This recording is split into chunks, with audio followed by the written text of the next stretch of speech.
What's going on, Muthatruckers? Welcome to Muthatruckernews. Email us at muthatruckernews@gmail.com. Apologize about this late video. Today was my birthday, and I turned 40 today. And so Jenna, my wife, took me out to go get some dinner. So I'm very thankful for her. But still, got to get this news information out there. And so basically, the big news topic right here is that Oklahoma lawmakers passed bill cracking down on non-domiciled commercial vehicle drivers, right? And so these articles are coming out everywhere. And basically, it says here, SB 20, the Oklahoma Secure Roads and Safe Trucking Act of 2025, was passed by the Oklahoma House of Representatives by a vote of 71 to 13 this week. Okay, so now it's just headed to the desk of the governor, and as soon as this is signed, it becomes law. And so basically it says here, the bill forbids any non-domiciled commercial driver from operating in Oklahoma if they do not possess a valid work visa and meet identification requirements. Identification requirements include the presentation of proof of citizenship documents from the country that issued their commercial driver's license, such as birth certificate, valid passport, or naturalization certificate. If a non-domiciled commercial driver violates this driving restriction, they could face a misdemeanor charge or up to 90 days in jail and $8,000 fine. They believe it's going to make a really big difference. It says here, motor carrier face a fine of $3,000 for each violation of this provision of the SB 20. The bill additionally imposes English language requirements for commercial vehicle drivers, similar to those ordered by Trump's administration on federal level in the late April, requiring that drivers possess the ability to communicate with enforcement, emergency responders, and the motoring public. Yeah, I was also scrambling to get signatures on my SB 20. SB 20 is the non-domiciled CDLs and the English proficiency standards that I've been talking about for weeks now. How important this bill is. Over the weekend, my drafters, Michael, you did a fantastic job. And Becky, thank you for taking that initiative over the weekend to give me a solid bill. And this bill is solid. Making it perfect amongst all of the industries involved and having them come together and be in an agreement on the bill language. But because we did that over the weekend, it had to go to conference committee. That's protocol.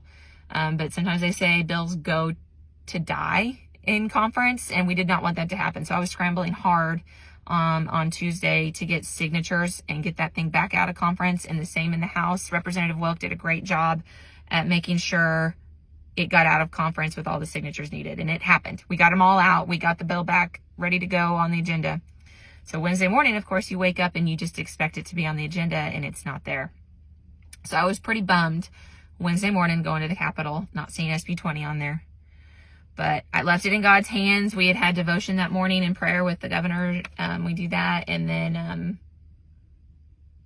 I just kept praying, God has gotten me through this so far, and he has. He has moved since the beginning when my constituent came to my office and had a request to save the trucking industry.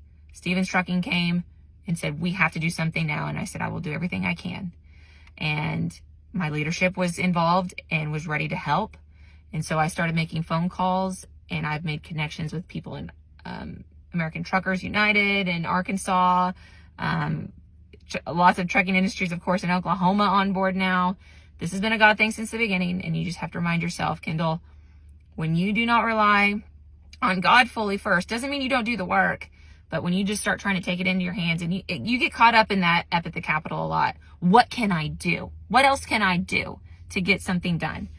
That is not how it works. You rely on God first and still do the work. And we see that throughout the Old Testament.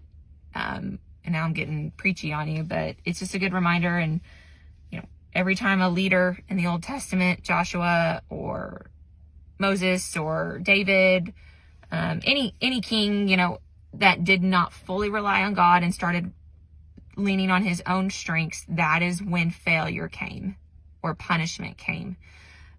So I focused on that all morning, and by lunchtime, my EA had called and said, hey, they revised the agenda. SB 20 is going to be on there. Let's go. So I hustled back. I just left for lunch, skipped lunch, came back, and studied that bill as hard as I could because I knew the debate was going to be hard on it. And it was. I mean, I got christened for sure as a freshman on the floor with that bill, but it's solid, guys. And so we got it passed. Thank you to everybody who passed this bill handily. You voted for safe roads and saving our trucking industry in Oklahoma. So thank you.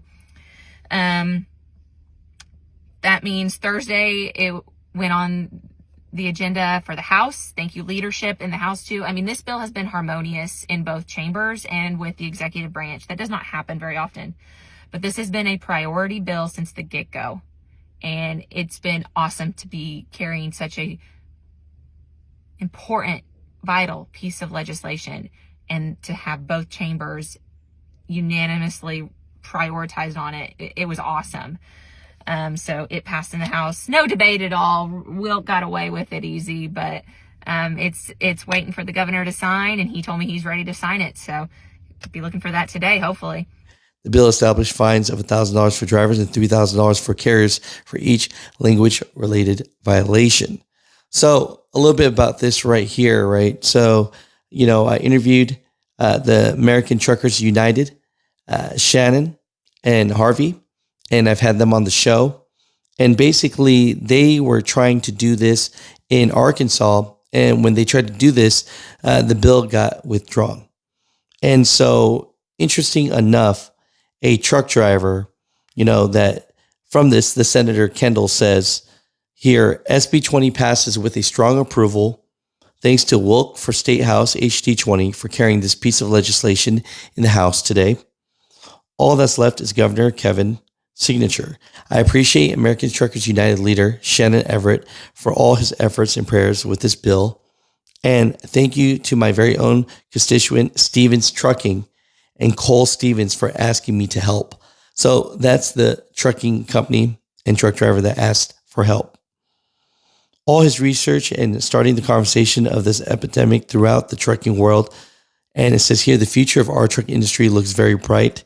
Thank you, Oklahoma representatives, for your overwhelming support for the Secure Roads and Safe Trucking Act of 2025. So interesting enough, American Truckers United has been pushing really hard. And that's why, President Trump made that executive order that everybody basically driving a truck has to speak English, right? And that was already a requirement. But this right here is now landing on Oklahoma grounds. And they're going to keep on pushing this and try to get to every state, waiting for the governor's signature on this. So, Mud Truckers, comment down below. What are your thoughts about this? Do you believe that this is going to help bring rates back up and help the trucking industry? And most of all, help the public safety of our roads?